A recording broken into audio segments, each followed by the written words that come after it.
হাতে দুদিনের ছুটি আছে, বুঝতে পারছেন না কোথায় যাবেন? তো চলে আসুন কলকাতার একদম কাছে, মাত্র 90 কিলোমিটার দূরে কৈখালিতে। কি করে আসবেন? কলকাতার পাটুলির থেকে সোজা চলে আসতে হবে নরেন্দ্রপুর বাইপাস, সেটা ধরেই চলে আসতে হবে বারুইপুর। বারুইপুর থেকে জয়নগর চলে আসতে হবে এবং জয়নগরে পৌঁছানোর পর রথতলা মোড় থেকে বাদিকে চলে গেলেই সোজা রাস্তা চলে যাচ্ছে কৈখালির জন্য। কৈখালিতে থাকা খাওয়ার সব কিছুরই সুব্যবস্থা আছে।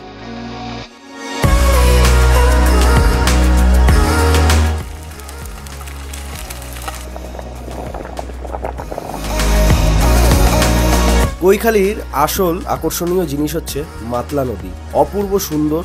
এবং এই মাতলা নদীর আসল আনন্দ উপভোগ করতে গেলে ভাড়া নিয়ে নিতে হবে বোট।